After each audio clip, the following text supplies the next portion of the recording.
Good morning, everyone. Good morning, Ritu. Good morning, Reshma. Good morning, Sandhya. Good morning, Kamini. Good morning, Tanu. Good morning, Adarsh. Good morning, Soumya. Good morning, Sanjana. Good morning, Sneha. Good morning, Ayush. Good morning, Shivani. Good morning, Sakshi. Good morning, Sana.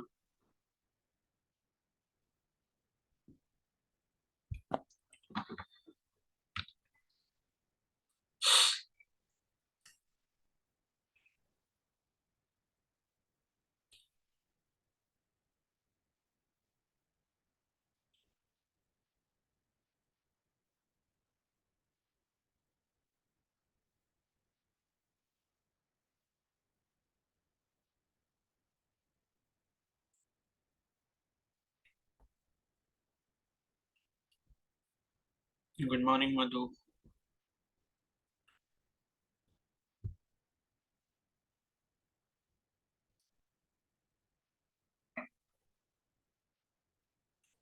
दीक्षा, आपके marks इतने कम क्यों आए हैं test में जो परसों हुआ था?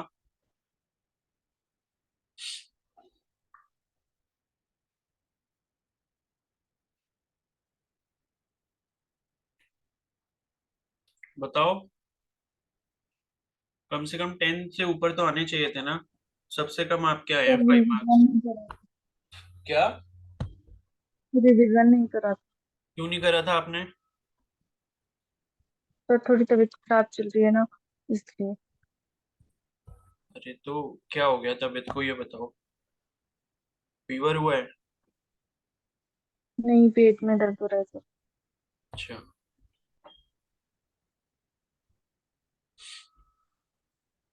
चलो, नेक्स्ट टेस्ट के लिए अच्छे से कर लेना, ठीक है? तो आज से फिर ओके सर। आपकी सेकंड चैप्टर का और थर्ड चैप्टर फिर फोर्थ चैप्टर, तीनों को अच्छे से रिवाइज कर लेना। और आयुष, आप भी। आयुष, मैं अब आपका बहाना नहीं सुनूंगा, ठीक है? कि मेरे को पता नहीं था, मैंने टेस्ट के लिए प्रिपेयर नहीं किया था। जब मैं ऑलरेडी 3-4 दिन से आपको बता रहा हूँ तो आप उस चैप्टर को क्यों नहीं प्रिपेयर कर रहे हो? भाई, जो काम अभी चल रहा है आपका प्रेजेंट में, आप उसको साथ लेके चलो। जो बैकलॉग है उसको बाकी अलग टाइम में पूरा करो। जो साथ में चल रहा है पहले उसको साथ में लेके चलो, ठीक है? आज सेकंड चैप्टर का टेस्ट है इवनिंग में, केमिस्ट्री का। कल थर्ड चैप्टर का है और उसके बाद फोर्थ चैप्टर का है। तो ऑलरेडी 2-3 दिन का टाइम आपको मिल चुका है रिवीजन के लिए। तो अब ये कोई मत बोलना रिवाइज नहीं किया था।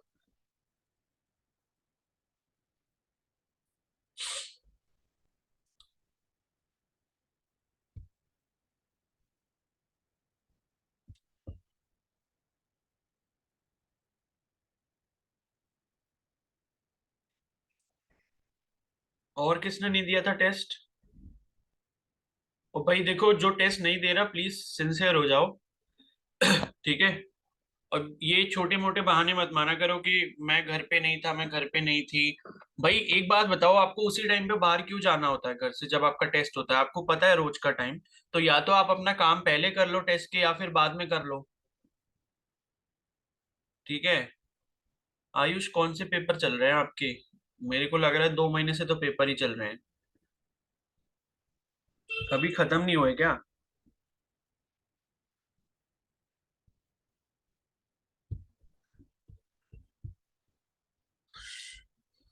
एक्सटर्नल। चलो फिर मैं क्या ही बोलूं फिर।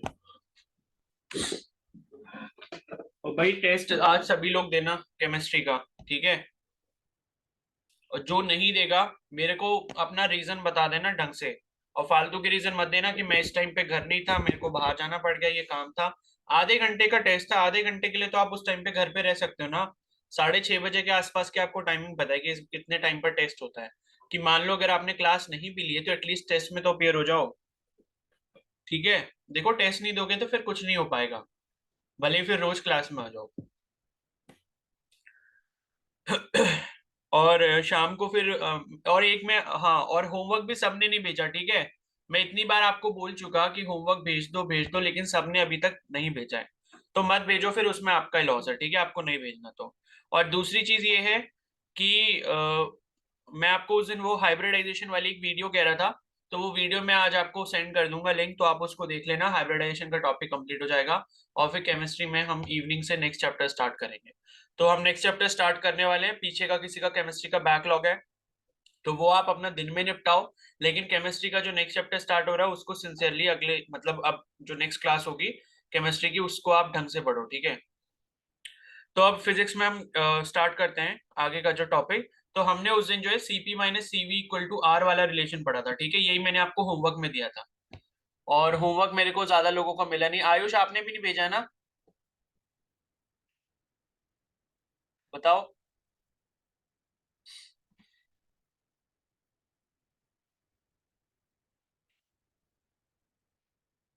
मत भेजो भाई, मत भेजो, मुझे कोई फर्क नहीं पड़ेगा, ठीक है।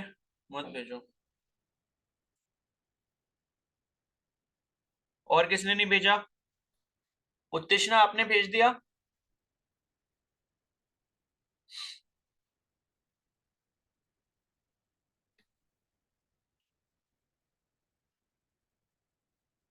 उत्तिष्णा, ठीक है। स्मृति आपने भेजा है? भाई आज भेज दूंगा, कल भेज दूंगा, क्या होता है ये। स्मृति आपने भेजा?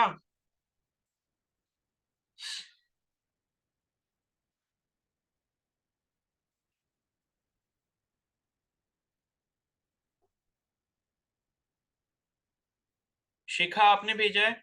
शिखा, Shivani,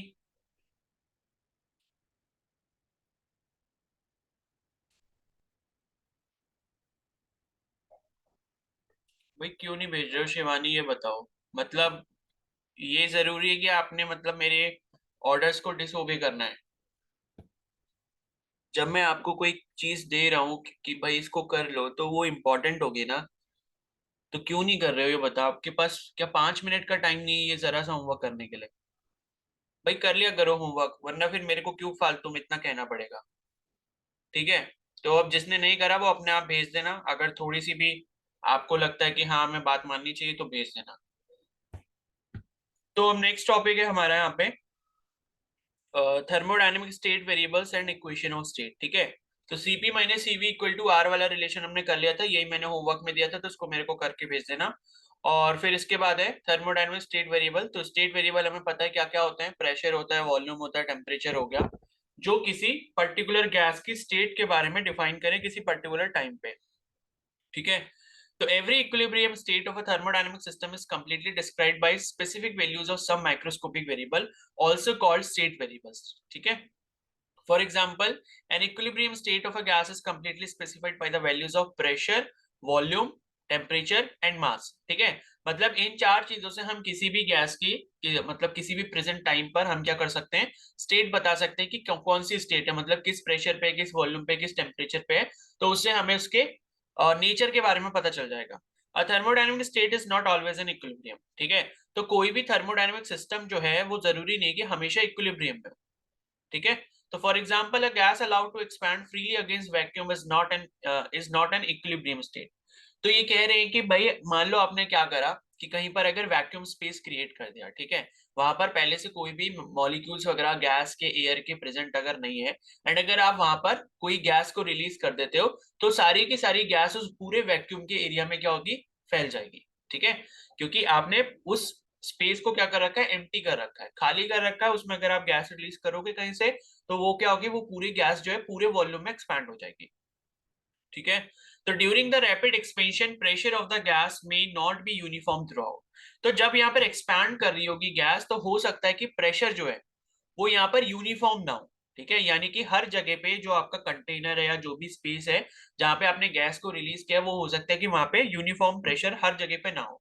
similarly a mixture of gases undergoing an explosive chemical reaction, that example a mixture of petrol vapour and air when ignited by a spark is not in an equilibrium state, ठीक है। तो दूसरा एग्जांपल ये है कि जैसे हमने कोई एक एक्सप्लोसिव केमिकल रिएक्शन ली, मतलब हमने क्या करा, पेट्रोल में मतलब आग लगा दी, कुछ ऐसा हमने केमिकल रिएक्शन करा है। तो again its temperature and pressure are not uniform. तो यहाँ पर भी क्या होगा कि इसका जो टेम्परेचर प्रेशर है वो हर जगह पर यूनिफॉर्म नहीं होगा, अलग अलग होगा। तो eventually the gas attains a uniform temperature and pressure and comes to thermal and mechanical equilibrium with its surrounding. तो क्या होता है, धीरे धीरे, ठीक है, इवेंचुअली का मतलब कि धीरे धीरे जब प्रोसेस आपका हो जाएगा, केमिकल रिएक्शन हो जाएगी, तो गैस क्या करेगी, यहाँ पर यूनिफॉर्म टेम्परेचर और प्रेशर पे आके एक थर्मल और मैकेनिकल इक्विलिब्रियम सस्टेन कर लेगी, ठीक है, अपने सराउंडिंग के साथ। तो जैसे यहाँ पर ये दिया भी है कि आपने ये मतलब एक कंटेनर लिया, उसमें आपने पिस्टन लगाया, फिर पिस्टन को आपने हटा दिया तो गैस ने एक्सपैंड कर दिया। उसके बाद ये इन्होंने एक बी वाले फिगर में पिस्टन लगा के दिखाया हुआ है। तो ये पिस्टन क्या है, ये आपकी फ्रीली मूवेबल है, तो जैसे जैसे गैस एक्सपैंड करेगी वैसे वैसे पिस्टन क्या होगी, बाहर की तरफ आती रहेगी। तो in short, thermodynamic state variables describe equilibrium states of system. The various state variables are not necessarily independent. The connection between the state variable is called the equation of state. ठीक है, तो इक्वेशन ऑफ स्टेट का मतलब है, जैसे हमने ideal gas equation पढ़ी थी पीवी इक्वल टू एनआरटी, वैसे ही क्या होता है, जो स्टेट वेरिएबल्स के बीच में रिलेशन होता है उसी को हम क्या कहते हैं, इक्वेशन ऑफ स्टेट कहते हैं। For example, for an ideal gas equation of state of the ideal gas relations, ठीक है, तो आइडियल गैस की अगर हम बात करें तो वो क्या होती है, PV equal to mu RT होती है, ठीक है। तो for a fixed amount of gas that is given mu, तो फिक्स्ड अमाउंट ऑफ गैस का मतलब है कि उसके नंबर ऑफ मोल्स को हमने क्या कर दिया, फिक्स कर दिया। म्यू का मतलब क्या है, नंबर ऑफ मोल्स। तो देयर आर दस ओनली टू इंडिपेंडेंट वेरिएबल्स, से पी एंड वी और टी एंड वी। तो यहाँ पर क्या होगा, अगर हमने मान लो नंबर ऑफ मोल्स को फिक्स कर दिया, अमाउंट ऑफ गैस को अगर हमने फिक्स करके रख दिया, उसको कांस्टेंट कर दिया, तो यहाँ पर दो इंडिपेंडेंट वेरिएबल्स हमारे पास हो सकते हैं। तो जैसे कि पी और वी हो गया, ठीक है, और टी और वी हो गया, तो ये क्या हो सकते हैं, आपस में इंडिपेंडेंट हो सकते हैं, ठीक है। तो the pressure volume curve for a fix temperature is called an isotherm. अब देखो क्या है कि हमारे पास ये जो इक्वेशन है PV is equal to mu R T, ठीक है, तो इसमें से हमने म्यू को फिक्स कर दिया और आर हमारा पहले से क्या है, यूनिवर्सल गैस कांस्टेंट है। तो आप इसको लाइक ऐसे बोल सकते हो कि पीवी इज इक्वल टू के टी हो गया, ठीक है। अब इसमें से आप क्या कर सकते हो कि किसी एक को आप कांस्टेंट कर सकते हो, जैसे मान लो हमने पहले टेम्परेचर को कांस्टेंट कर दिया, तो यहाँ पर प्रेशर और वॉल्यूम ये दोनों इंडिपेंडेंट हो गए, यानी कि ये दोनों क्या करेंगे, आपस में वेरी करेंगे। तो वही चीज यहाँ पर लिखी है कि pressure volume curve for a fix temperature is called an isotherm. अगर मान लो हमने टेम्परेचर को कांस्टेंट कर दिया, उसके बाद अगर हम प्रेशर और वॉल्यूम के बीच में ग्राफ बनाएंगे, तो वो ग्राफ को हम क्या कहते हैं, आइसोथर्म कहते हैं, ठीक है। तो आइसो का मतलब क्या होता है, सेम, और थर्म का मतलब रिलेटेड टू टेम्परेचर हो गया, यानी कि सेम टेम्परेचर पे अगर आप प्रेशर और वॉल्यूम का कर्व देख रहे हो या उनका रिलेशन देख रहे हो ग्राफ के थ्रू, तो उस ग्राफ को हम आइसोथर्म के नाम से जानेंगे, ठीक है। तो उसके बाद है, ये आइसोथर्म हो गया। रियल गैसेस में have more complicated equation state. तो देखो, एक होती है आपकी आइडियल गैस, एक होती है आपकी रियल गैस, ठीक है। तो इन दोनों में देखो डिफरेंस क्या होता है। हमने लॉस पढ़े थे, एक हमने जैसे बॉयस लॉ पढ़ा था, ठीक है। तो बॉयस लॉ में क्या था कि आपका pressure is inversely proportional to volume था, यानी कि प्रेशर बढ़ाओगे तो वॉल्यूम डिक्रीज होगा, प्रेशर कम करोगे तो वॉल्यूम बढ़ेगा, ये था आपका बॉयस लॉ। और एक हमने पढ़ा था चार्ल्स लॉ, ठीक है। तो एक हमने चार्ल्स लॉ पढ़ा था, और ये दोनों जब मिल जाते हैं और फिर ये क्या बनाते हैं, एक आइडियल गैस की इक्वेशन बनाते हैं, ठीक है। तो जहां पर भी ये दोनों जिस जिस गैस में आपके फॉलो हो रहे होते हैं, ठीक है, मतलब आप प्रेशर बढ़ा रहे हो तो वॉल्यूम कम हो रहा है, या आप टेम्परेचर चेंज कर रहे हो तो वॉल्यूम के साथ चेंज हो रहा है। तो अगर बॉयस लॉ चार्ल्स लॉ एक साथ अगर फॉलो हो रहे हैं, ठीक है, और किसी भी पर्टिकुलर मोमेंट पर आप गैस में देख रहे हो कि भाई ये लॉ फॉलो हो रहा है कि अगर हम एक चीज को चेंज कर रहे हैं तो दूसरी भी उसके रिस्पेक्ट में इस तरीके से चेंज हो रही है, तो वो वाली गैसेस आपकी आइडियल गैसेस होती हैं। लेकिन जो गैसेस इन लॉस को फॉलो नहीं करती, या आइडियल गैस की इक्वेशन को फॉलो नहीं करती, उन्हें हम रियल गैसेस कहते हैं। रियल गैसेस का मतलब ये है कि जो हमारे नेचर में एग्जिस्ट करती है, बिकॉज आइडियल गैसेस जो है एक्चुअली में एग्जिस्ट नहीं करती, वो एक पर्टिकुलर कंडीशन या पर्टिकुलर टेम्परेचर रेंज पे जाके एग्जिस्ट करती है। तो रियल गैसेस की जो इक्वेशंस ऑफ स्टेट होती हैं वो काफी ज्यादा क्या होती है, कॉम्प्लिकेटेड होती है। The thermodynamic state variables are of two kinds, that is extensive and intensive. तो जो अभी हमने थर्मोडायनेमिक स्टेट वेरिएबल्स देखे, ठीक है, ये हमारे दो टाइप के हो सकते हैं, एक एक्सटेंसिव हो सकता है और एक आपका इंटेंसिव हो सकता है। तो extensive variables indicate the size of the system, intensive variables such as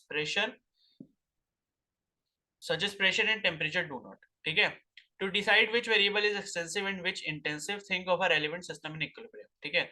तो अब हम लाइक इंटेंसिव और एक्सटेंसिव के बारे में देख रहे हैं। तो यहाँ पर क्या है कि आपका एक्सटेंसिव का मतलब होता है कि जो क्वांटिटी या जो स्टेट वेरिएबल आपकी मास पर डिपेंड करे, ठीक है। तो extensive variables indicate the size of the system. तो साइज का मतलब क्या है, लाइक मास से जिसका रिलेशन होगा कि मास पे अगर कोई चीज डिपेंड कर रही है तो वो सारे वेरिएबल्स आपके एक्सटेंसिव वेरिएबल हो जाएंगे। और इंटेंसिव वेरिएबल जैसे कि प्रेशर हो गया या फिर उसका क्या हो गया, टेम्परेचर हो गया, ये आपका डिपेंड नहीं करेंगे किस पे, मास पे। लेकिन देखो इन्होंने प्रेशर और टेम्परेचर यहाँ पर लिखा, लेकिन इन्होंने वॉल्यूम नहीं लिखा, क्योंकि वॉल्यूम जो है वो क्या आपका एक एक्सटेंसिव वेरिएबल है, ये एक्सटेंसिव प्रॉपर्टी है, ठीक है।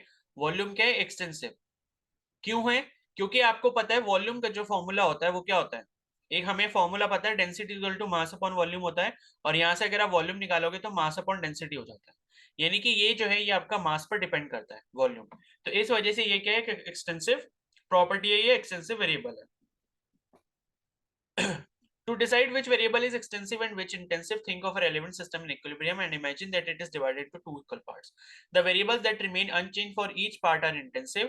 The variables whose values get halved in each part are extensive. तो देखो इन्होंने क्या बोला है, सबसे अच्छा एग्जांपल ये है एक्सटेंसिव और इंटेंसिव प्रॉपर्टीज या वेरिएबल्स को समझने के लिए, कि आपने कोई भी एक सिस्टम कंसीडर कर लिया, मतलब कोई भी एक अमाउंट ऑफ गैस कंसीडर कर लिए जो कि इक्विलिब्रियम स्टेट में है। अब आपने क्या करा, उस गैस को दो पार्ट्स में डिवाइड कर दिया, ठीक है। तो आपने पहले एक कंटेनर में मान लो इस तरीके से गैस ली, ठीक है, इस तरीके से आपने गैस ली, और उसके बाद आपने क्या करा, इसको हाफ कंटेनर, मतलब दो इसके हाफ कंटेनर बना दिए। तो उसमें क्या हुआ, हाफ ऑफ गैस जो है वो डिस्ट्रीब्यूट हो गई। तो ये कह रहे हैं कि भाई यहाँ पर जो भी स्टेट वेरिएबल्स आपके जो इसको हाफ करने के बाद चेंज हो जाएंगे, वो आपके क्या होंगे, एक्सटेंसिव होंगे, और जो चेंज नहीं होंगे वो क्या होंगे, इंटेंसिव होंगे। कहने का मतलब ये है कि अगर मान लो मैंने ये कंटेनर में अगर वो लिया है, एक गैस लिए एंड उस गैस को फिर मैं क्या करता हूँ, दो कंटेनर में हाफ हाफ कर देता हूँ, ठीक है। तो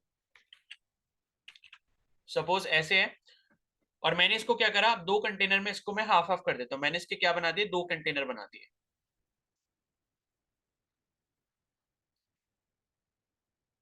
ठीक है, तो यहां पर क्या होगा, गैस का जितना प्रेशर होगा, ठीक है, तो आपने अगर वो प्रेशर लिया, जितना भी प्रेशर लिया है, तो उतना ही प्रेशर आपका यहाँ पर भी मिलेगा, उतना ही प्रेशर आपको यहाँ पर भी मिलेगा, ठीक है, क्योंकि हमने क्वांटिटी को हाफ किया है। बाकी कंटेनर का साइज वगैरह मतलब उतना ही, वॉल्यूम हमने उतना ही रखा है, ठीक है। उसके बाद दूसरी चीज यहाँ पर ये है कि जितना टेम्परेचर यहाँ पर होगा, उतना ही टेम्परेचर इस गैस का होगा, और उतना ही टेम्परेचर इस गैस का होगा। तो ये जो प्रॉपर्टीज है वो आपकी क्या होगी, इंटेंसिव प्रॉपर्टीज होगी। और लेकिन जो प्रॉपर्टीज ऐसी हैं जो चेंज हो जाएंगी क्या करने पे, इसका जो क्वांटिटी है उसको हाफ करने पे, तो वो वाले आपके क्या होंगे, एक्सटेंसिव प्रॉपर्टीज होंगी। तो यही लिखा है यहाँ पर कि the variables whose values get halved in each part are extensive. So it is easily seen, for example, that internal energy U, volume V and total mass are extensive variable. तो क्या होगा, जब हम इसको हाफ कर देंगे तो हमारी जो इंटरनल एनर्जी है, ठीक है, वो आपकी एक तो चेंज हो जाएगी गैस की, वॉल्यूम आपका चेंज हो जाएगा, ठीक है, क्योंकि क्या होगा आपका मतलब हमने क्या करा, क्वांटिटी को हाफ कर दिया, तो क्वांटिटी को हाफ करने से क्या है, उसका मास हाफ हो जाएगा। और वॉल्यूम का भी हमने फॉर्मूला देखा क्या होता है, डेंसिटी क्या होता है, मास अपॉन डेंसिटी होता है, ठीक है। तो मास अगर आधा हो गया और डेंसिटी तो उतनी रहेगी, तो क्या होगा, वॉल्यूम चेंज हो जाएगा। और ये क्या है, total mass M, total mass जो एम है वो भी आपका क्या हाफ कर दिया, तो वो भी चेंज हो गया, यानी कि ये सारे क्या आपके एक्सटेंसिव वेरिएबल है। और उसके बाद ये लिखा है कि जो प्रेशर पी है और टेम्परेचर टी है और डेंसिटी रो, ये आपके इंटेंसिव वेरिएबल है, क्योंकि आपने जब क्वांटिटी को हाफ किया तो इन पर कोई भी इफेक्ट नहीं पड़ेगा। जितना प्रेशर गैस का पहले था उतना ही बाद में भी रहेगा, जितना टेम्परेचर पहले था उतना ही बाद में रहेगा, और जितनी डेंसिटी पहले थी हाफ करने के उतनी ही बाद में रहेगी, ठीक है। तो कहने का मतलब यह है कि क्वांटिटी या मास पे जो चीज डिपेंड करेगी वो होगा एक्सटेंसिव, और जो क्वांटिटी या मास पे डिपेंड नहीं करेंगे वो प्रॉपर्टीज या वो स्टेट वेरिएबल्स कौन से हो गए, आपके इंटेंसिव हो गए। तो it is a good practice to check the consistency of thermodynamic equation using this classification of variable. For example in this equation delta Q is equal to delta U plus P delta V, quantities on both side are extensive. ठीक है, तो अगर हम इस equation में देखें तो ये वाली जो है ये आपकी दोनों साइड जो इक्वेशन के हैं, मतलब लेफ्ट साइड में आपका चेंज इन हीट है और राइट साइड में क्या है, change in internal energy plus work done, ये क्या है आपकी एक्सटेंसिव है।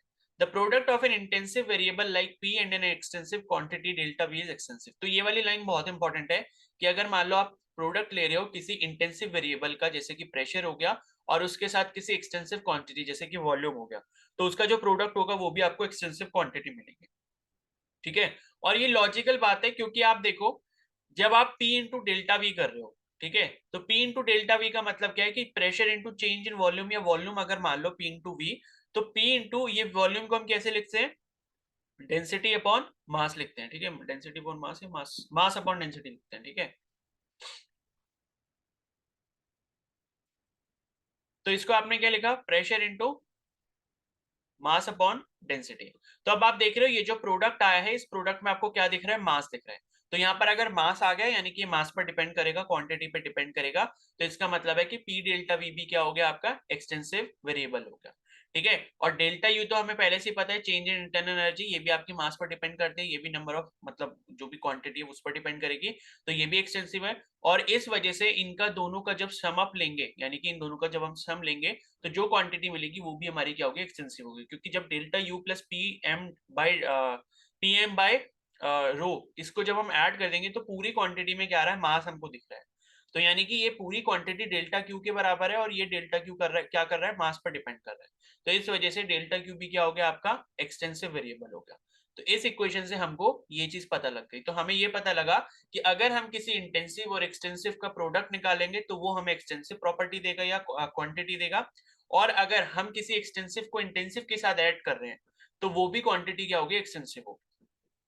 ठीक है, तो ये दोनों में डिफरेंस होता है। तो सभी को समझ आ गया ये intensive extensive variables? Yes Yes, sir. sir. Yes, sir. Yes sir. Yes, sir.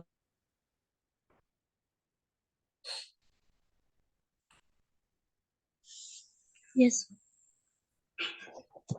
अब नेक्स्ट है हमारा थर्मोडायनेमिक प्रोसेसेस। ठीक है, तो थर्मोडायनेमिक प्रोसेसेस क्या मतलब होता है इसका? इसका मतलब बेसिकली ये है कि हम क्या कर रहे हैं, कोई स्टेट वेरिएबल को हम कांस्टेंट रख रहे होंगे, और फिर क्या कर रहे होंगे, उसमें कुछ हीट वगैरह ऐड कर रहे होंगे या तो, और दूसरे तरीके से हम क्या कर रहे होंगे, उनके दूसरे बाकी जो स्टेट वेरिएबल्स हैं उनको चेंज करने की कोशिश कर रहे होंगे। जैसे मान लो मैंने कोई क्वांटिटी ऑफ गैस ली एंड उसका टेम्परेचर मान लो मैंने कांस्टेंट रख दिया, और उस पर मैं क्या कर रहा हूँ, उसका प्रेशर इंक्रीज कर रहा हूँ। ठीक है, तो ऐसे जब भी हम कुछ प्रोसेसेस कर रहे होते हैं तो उन्हें हम थर्मोडायनेमिक प्रोसेसेस कहते हैं। तो क्वासी स्टैटिक प्रोसेस हमारा पहला प्रोसेस है। ठीक है, तो क्वासी स्टैटिक प्रोसेस का मतलब ये होता है, क्वासी का मतलब होता है सेमी। ठीक है, तो सेमी स्टैटिक प्रोसेस का मतलब है यानी कि कोई प्रोसेस चल रहा है, और स्टैटिक का मतलब कि जो स्टेशनरी रहे। तो कोई ऐसा प्रोसेस जो आपको ऐसा लगे कि स्टेशनरी है, एक्चुअली में हो नहीं रहा, बट रियलिटी में कुछ ना कुछ उसमें चेंजेस आ रहे हैं। तो इसको देख लेते हैं कि consider gas in thermal and mechanical equilibrium with its surrounding. तो हमने एक गैस ली है जो कि थर्मल और मैकेनिकल इक्विलिब्रियम में। थर्मल इक्विलिब्रियम का मतलब क्या है कि टेम्परेचर चेंज नहीं हो रहा, हीट का कोई एडिशन नहीं हो रहा, हीट का कोई लॉस नहीं हो रहा। और मैकेनिकल इक्विलिब्रियम का मतलब है कोई भी वर्क डन ना तो सराउंडिंग से सिस्टम के ऊपर हो रहा है, और ना ही सिस्टम के थ्रू सराउंडिंग पे हो रहा है। तो यहाँ पर नेट वर्क डन हमारा 0 है, और नेट जो हीट एक्सचेंज है वो भी हमारा 0 है, टेम्परेचर में कोई भी चेंज नहीं आ रहा। तो इस वजह से यहाँ पर क्या हो गया, थर्मल और मैकेनिकल इक्विलिब्रियम में हमारी गैस है। The pressure of the gas in that case equals the external pressure and its temperature is that same as that of surrounding. तो ये लिखा है कि प्रेशर जो आपका है गैस का, ठीक है, वो आपका एक्सटर्नल यानी कि सराउंडिंग के प्रेशर के बराबर होगा। क्योंकि हमें पता है वर्क डन क्या होता है, pressure into change in volume होता है। तो प्रेशर अगर कांस्टेंट रहेगा, प्रेशर में अगर कोई चेंज नहीं आ रहा, तो work done, net work done जो होगा वो भी हमारा 0 होगा। ठीक है, तो ये हो गया। और दूसरा थर्मल इक्विलिब्रियम की बात अगर हम कर रहे हैं तो वहां पे टेम्परेचर जो है गैस का वो सराउंडिंग के टेम्परेचर के बराबर होगा। तो suppose that the external pressure is suddenly reduce. ठीक है, तो बाहर का जो प्रेशर है सराउंडिंग का, वो मान लो हमने अचानक से कम कर दिया। अब अगर अचानक से कम करेंगे, ठीक है, तो इसे आप ऐसे समझ लो कि ये आपके पास कंटेनर है, एंड इस कंटेनर में कोई गैस रखी है, और यहाँ पर आपने क्या लगा दिया, एक फ्रीली मूवेबल पिस्टन लगा दिया। ठीक है, ये लगा दिया आपने फ्रीली मूवेबल पिस्टन। अब इसके अंदर गैस भरी हुई है। अब आपने क्या करा, अभी आपको पता है यहाँ पर प्रेशर पी है और बाहर का सराउंडिंग प्रेशर पी है। अब इस प्रेशर पी को, बाहर वाले प्रेशर पी को आप क्या कर रहे हो, डाउन कर रहे हो। तो इसको जब आप डाउन करोगे तो यहां से क्या होगा, ये पिस्टन ऊपर जाने लगेगी। पिस्टन क्यों ऊपर जाएगी, क्योंकि ऊपर से जो प्रेशर लग रहा था वही अंदर से प्रेशर लग रहा था, बराबर थे दोनों। लेकिन अब क्या हो गया कि बाहर का प्रेशर आपने क्या कर दिया, कम कर दिया। अब अगर बाहर का प्रेशर कम कर दिया तो ये पिस्टन जो है ये ऊपर की तरफ फुटने लगेगी, और गैस क्या करने लगेगी, एक्सपैंड करने लगेगी। ठीक है, तो ये लिखा आगे कि suppose that the external pressure is suddenly reduced, say by lifting the weight on the movable piston in the container। ठीक है, तो मान लो आप ऐसा भी कर सकते हो। यहाँ पर इन्होंने एक और अच्छा तरीका बताया कि आपने यहाँ पर सपोज ये जो गैस ली थी, इसमें आपने ये पिस्टन लगाई हुई थी। ठीक है, यहाँ पर आपकी गैस प्रेजेंट है, और इसके ऊपर आपने क्या रखे थे, छोटे छोटे से मासेस रखे हुए थे। ये छोटे छोटे से मास के ब्लॉक है। ठीक है, मास रखे थे। तो मास की वजह से क्या लग रहा होगा, नीचे की तरफ फोर्स mg लग रहा होगा, और फोर्स mg अगर किसी एरिया पे लग रहा है इसका मतलब वहां पर प्रेशर लग रहा है।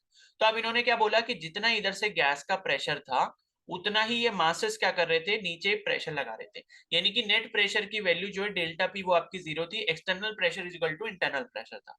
अब आपने क्या करा, ये जो आपको मास दिख रहा है इसमें से एक मास आपने हटा दिया। तो जब आप एक मास हटाओगे उसका फोर्स कम हो जाएगा, उसका प्रेशर कम हो जाएगा, यानी कि बाहर से आपने प्रेशर कम कर दिया। और जब आप बाहर से प्रेशर कम करोगे तो ये पिस्टन क्या होगी, ऊपर उठने लग जाएगी। ठीक है, ऊपर उठने का मतलब ये कि अब क्या होगा, गैस को और जगह मिल जाएगी, क्योंकि कंटेनर का जो वॉल्यूम है जिसमें गैस है वो वॉल्यूम आपका बढ़ जाएगा। वॉल्यूम बढ़ने से क्या होगा, आपका जो गैस है वो उस वॉल्यूम में फैल जाएगा, जिसका मतलब है कि गैस ने क्या करा, एक्सपैंड कर लिया। तो वही यहां पर लिखा है कि suppose that the external pressure is suddenly reduce, that is say by lifting the weight on the movable piston. यानी कि अगर आपने पिस्टन पर कोई वेट रखे होते तो उसको हटाकर आपने प्रेशर को रिड्यूस करा। The piston will accelerate outward, तो पिस्टन जो है बाहर की तरफ आने लग जाएगी, जैसे मैंने अभी आपको दिखाया। तो during the process the gas passes through states that are not equilibrium state. ठीक है, तो जब ये वाला आपका प्रोसेस चल रहा होगा तो इस प्रोसेस के टाइम पे बेसिकली होगा क्या, कि आपकी जो गैस है वो अलग अलग स्टेट से पास होगी। अलग अलग स्टेट से पास होने का मतलब क्या है, कि जब आपकी पिस्टन ऊपर की तरफ आ रही है, ठीक है, तो पिस्टन जब ऊपर आ रही है, मान लो उसमें 5 सेकंड का टाइम लगा, तो 5 सेकंड का अगर टाइम लगा तो हो सकता है पहले सेकंड पे प्रेशर कुछ चेंज हुआ होगा, वॉल्यूम आपका चेंज हुआ होगा, ठीक है, हो सकता है टेम्परेचर भी कुछ चेंज हुआ हो। उसके बाद दूसरे सेकंड पे प्रेशर की वैल्यू कुछ और रही होगी, वॉल्यूम की कुछ और रही होगी, टेम्परेचर की कुछ और रही होगी। इसी तरीके से तीसरे सेकंड पे कुछ और रही होगी, चौथे सेकंड पे कुछ और रही होगी, और पांचवें सेकंड पे फिर कुछ और रही होगी। तो ऐसे करके क्या होगा, इस प्रोसेस में आपकी जो गैस है वो अलग अलग स्टेट से पास हो रही है, जो कि आपकी इक्विलिब्रियम स्टेट नहीं होगी। ठीक है, इक्विलिब्रियम स्टेट का मतलब है कि बाहर की कंडीशन को ये मतलब मैच नहीं कर रही होगी। The non equilibrium states do not have well defined pressure and temperature. तो जो आपकी नॉन इक्विलिब्रियम स्टेट होती हैं वहां पर आपके जो प्रेशर और टेम्परेचर है वो वेल डिफाइंड नहीं होता। तो in the same way, if a finite temperature difference exists between the gas and the surrounding, there will be a rapid exchange of heat during which the gas will pass through non equilibrium state. ठीक है, तो अगर हम क्या करें यहाँ पर, अगर कोई फाइनाइट टेम्परेचर डिफरेंस ले लेते हैं। फाइनाइट टेम्परेचर डिफरेंस का मतलब है कि मान लो 5 डिग्री सेल्सियस का टेम्परेचर डिफरेंस हो गया, अंदर की गैस मान लो 25 पर है, या अंदर की गैस मान लो 55 पर है, और बाहर का टेम्परेचर 50 डिग्री सेल्सियस पे है। तो अगर हम फाइनाइट टेम्परेचर डिफरेंस अगर ले लेते हैं गैस और सराउंडिंग के बीच में, तो क्या होगा, यहाँ पर रैपिड एक्सचेंज ऑफ हीट होगा। ठीक है, during which the gas will pass through non equilibrium state. तो यहाँ पर सपोज अगर हमने ऐसी कंडीशन ले ली कि टेम्परेचर डिफरेंस है, तो हीट क्या होगी, हायर टेम्परेचर से लोअर टेम्परेचर को ट्रांसफर होगी और रैपिड एक्सचेंज ऑफ हीट होगा, जिसमें क्या होगा, आपकी जो गैस है वो नॉन इक्विलिब्रियम स्टेट से पास होते हुए जाएगी। यानी कि कहने का मतलब ये है कि जब आपने गैस 55 डिग्री सेल्सियस अंदर ली और बाहर का टेम्परेचर 50 डिग्री सेल्सियस है, तो ये जो 5 डिग्री सेल्सियस का गैप आ रहा है इसको क्या करना है, बैलेंस करना है, इक्विलिब्रियम में लेके आना है। लेकिन जब ये प्रोसेस हो रहा होगा तब वो जो सिचुएशन होगी, बीच वाली फेज जो होगा, वो आपका इक्विलिब्रियम में नहीं होगा। आप क्या देखोगे, बस इनिशियल देखोगे और फाइनल देखोगे। इनिशियली टेम्परेचर डिफरेंस था, फाइनली क्या होगा, टेम्परेचर डिफरेंस नहीं होगा, लेकिन इसके बीच में जब ये प्रोसेस चल रहा था तब आपकी इक्विलिब्रियम स्टेट जो है वो नहीं होती है। तो in due course, the gas will settle to an equilibrium state with well-defined temperature and pressure equal to those of the surrounding. तो क्या होगा, कुछ देर बाद जब ये प्रोसेस चल रहा है, टेम्परेचर डिफरेंस जो भी है वो मेंटेन होगा। मेंटेन होने के बाद क्या, आपकी जो गैस है वो इक्विलिब्रियम स्टेट में आ जाएगी और किसी एक वेल डिफाइंड टेम्परेचर और प्रेशर पर आ जाएगी, जो कि आपके सराउंडिंग के प्रेशर और टेम्परेचर के बराबर होगा। ठीक है, उसके बाद है the free expansion of a gas in vacuum and a mixture of gases undergoing explosion chemical reaction mentioned in section 11.7 और also example where the system goes through non equilibrium state. ठीक है, तो यहाँ पर इन्होंने बताया, जैसे अभी हमने ऊपर एक एग्जांपल पढ़ा था कि कहीं पर अगर वैक्यूम क्रिएट किया आपने तो गैस क्या होगी, अचानक से एक्सपैंड होगी। और दूसरी तरफ वहां पर अगर आपने एक वही पेट्रोल वाला जो एग्जांपल था कि पेट्रोल में आपने क्या लगा दी, आग लगा दी, उसमें स्पार्क कर दिया अगर, तो वहां पे एक्सप्लोसिव केमिकल रिएक्शन होगी। तो यहाँ पर भी क्या होता है, जब रिएक्शन नहीं हुई है और जब रिएक्शन फाइनली कंप्लीट हो गई है, तो आपको बस ये दोनों स्टेट वेरिएबल्स के बारे में अच्छे से पता होता है, क्योंकि ये दोनों आपकी इक्विलिब्रियम स्टेट होती हैं। लेकिन जब ये प्रोसेस बीच में चल रहा होता है तो ये जितना भी प्रोसेस चल रहा है ये नॉन इक्विलिब्रियम स्टेट के थ्रू पास होता है। ठीक है, the non-equilibrium state of a system are difficult to deal with. It is therefore convenient to imagine an idealized process in which at every stage the system is in an equilibrium state. तो क्या है कि अगर कोई भी ऐसा phase है, जैसे मान लो आपने एक पेट्रोल लिया, पेट्रोल का कुछ सैंपल लिया, एंड वो अभी किसी पर्टिकुलर टेम्परेचर प्रेशर वॉल्यूम पर है, और आपने क्या करा, उसमें स्पार्क लगा दिया, आग लगा दी, उसके बाद एक्सप्लोजन होगा, एक्सप्लोजन होने के कुछ देर बाद जो है वो वापस रेस्ट पे आ जाएगा, यानी कि वापस से सिचुएशन नॉर्मल हो जाएगी, उसका प्रेशर वॉल्यूम टेम्परेचर फिर से क्या होगा, आपके इक्विलिब्रियम स्टेट में आ जाएगा। लेकिन ये जो बीच वाला प्रोसेस हुआ है, इस प्रोसेस जो कि आपका नॉन इक्विलिब्रियम स्टेट वाला था, इसको हम समझ नहीं सकते, इसको समझना बहुत डिफिकल्ट है। तो हम क्या करते हैं, हम किसी भी प्रोसेस को एक आइडियलाइज प्रोसेस मानने के लिए उस प्रोसेस को हम क्या कर देते हैं, हम ये कहते हैं कि इसका जो हर स्टेज है, यानी कि जिस जिस स्टेज के थ्रू ये पास कर रहा है, वो सारी की सारी इक्विलिब्रियम स्टेट थी। यानी कि क्वासी स्टैटिक प्रोसेस का जो टॉपिक हम लोग पढ़ रहे हैं, इसमें बेसिकली है क्या कि जो भी आपकी कोई रिएक्शन चल रही होगी, उस रिएक्शन के छोटे छोटे पार्ट्स हम कर देंगे और हर छोटे छोटे पार्ट को हम क्या मान लेंगे कि वो उसकी इक्विलिब्रियम स्टेट है। तो such a process is in principle infinitely slow, और ये प्रोसेस बहुत ज्यादा स्लो होता है। ठीक है, मतलब ये है कि आपने क्या करा, जैसे यहां पर ये आप ना, मतलब आपने क्या करा, मान लो आपने कोई एक, जैसे आपने कभी अगर वीडियो एडिट वगैरह की होगी, ठीक है, तो वीडियो जब हम एडिट करते हैं, मान लो मेरे पास कोई एक वीडियो थी, वो मान लो 10 सेकंड की थी, ठीक है, यहाँ ये 0 सेकंड का टाइम स्टार्ट हुआ, ये 10 सेकंड का टाइम स्टार्ट हुआ, और मान लो जब आप 10 सेकंड की वीडियो को एडिट कर रहे होते हो, तो वीडियो में क्या कर रहे होते हो आप, छोटे छोटे पार्ट्स को क्या कर रहे होते हो, स्टडी कर रहे होते हो, उनमें बीच में क्या कर रहे होते हैं, इफेक्ट्स को ऐड कर रहे होते हो। तो ये जब आप चीज कर रहे होते हो, तो आपने 10 सेकंड की वीडियो को क्या कर दिया, आपने इतना बड़ा करके खोल कर उसको छोटे छोटे पीसेस में बांट दिया। अब ये जो छोटे छोटे पीसेस हैं, आप इनको गौर से अगर धीरे धीरे करके देख रहे हो, तो आपको ये लगेगा कि ये जो वीडियो ये बहुत ही ज्यादा स्लो चल रही है, यानी कि बिल्कुल रुकी हुई है।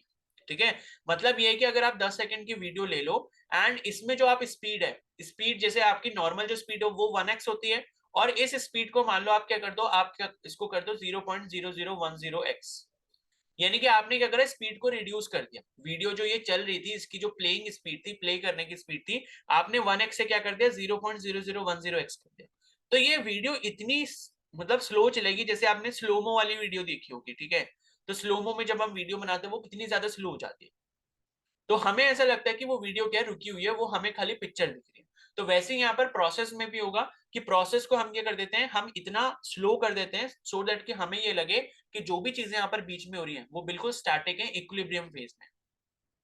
Hence the name quasi static, ठीक है, मीनिंग नियरली स्टैटिक। क्वासी का मतलब बेसिकली सेम ही होता है, सेमी स्टैटिक, यानी कि 100% तो स्टैटिक नहीं है, प्रोसेस चल रहा है, लेकिन हमने उसको इतना स्लो कर दिया कि वो हमें लगता है कि बहुत ही ज्यादा स्लो होने के बावजूद क्या है, यहाँ पर इक्विलिब्रियम में एग्जिस्ट कर रहा है। The system changes in its variable, that is pressure, temperature, volume so slowly that it remains in thermal and mechanical equilibrium with its surrounding throughout। तो ये प्रोसेस हम इतना स्लो कर देते हैं कि इसका जो प्रेशर, टेम्परेचर, वॉल्यूम होता है वो बहुत धीरे धीरे चेंज हो जाता है। तो बहुत धीरे धीरे अगर कोई भी चेंज हो रहा है, तो उसमें हमें यही लगेगा कि ये जो आपकी गैस है वो थर्मल और मैकेनिकल इक्विलिब्रियम में कंटिन्यूअसली है सराउंडिंग के साथ।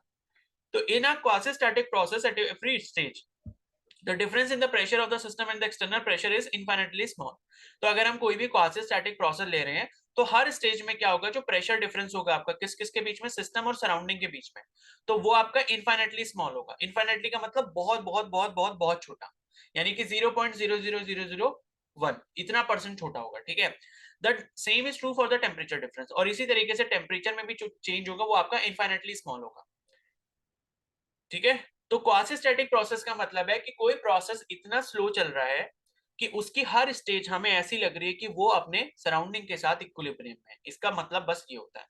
तो to take a gas from the state pressure P, T to another state P dash T dash via quasi static process, we change the external pressure by a very small amount, allow the system to equalize its pressure with that of the surrounding and continue the process infinitely slow until the system achieves the pressure P dash। ठीक है, तो अगर मान लो हम कोई gas लेते हैं, उसका प्रेशर P है, टेम्परेचर T है, और उसको किसी अनदर प्रेशर P डैश और T डैश टेम्परेचर पर लेके जाना है वाया क्वासी स्टैटिक प्रोसेस, तो हम क्या करेंगे, जैसे मान लो ये नीचे आपको दिया भी हुआ है, नीचे ये पिस्टन और सिलेंडर का अरेंजमेंट दिया है, तो इसके अंदर गैस है। अब ये जो पिस्टन है, इसको आप बहुत धीरे धीरे धीरे धीरे धीरे क्या कर रहे हो, बाहर लेके जा रहे हो, या धीरे धीरे धीरे धीरे क्या कर रहे हो, उसको प्रेस कर रहे हो।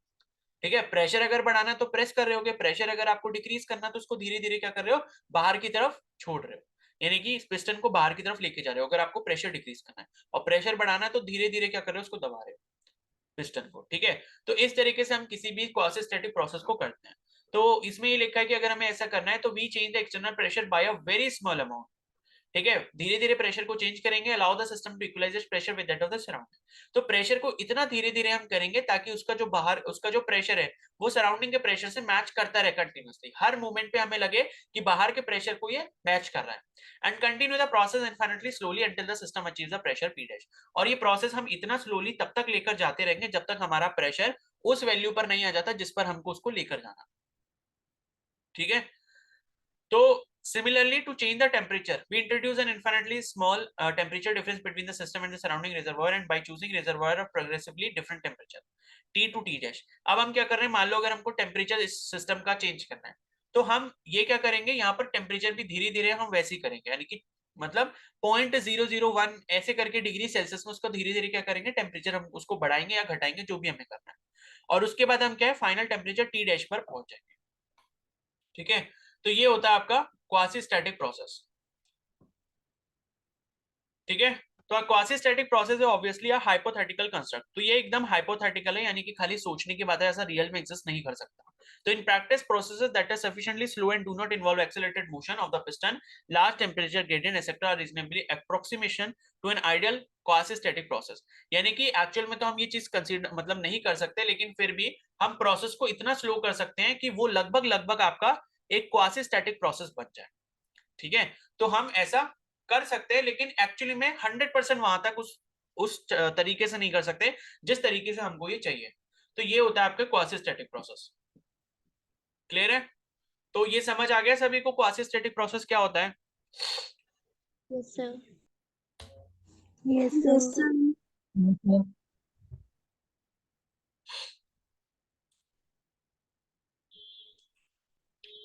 ठीक है, तो अब इसके बाद जो है कल कंटिन्यू करेंगे, और अभी किसी को कोई डाउट है तो पूछ लो।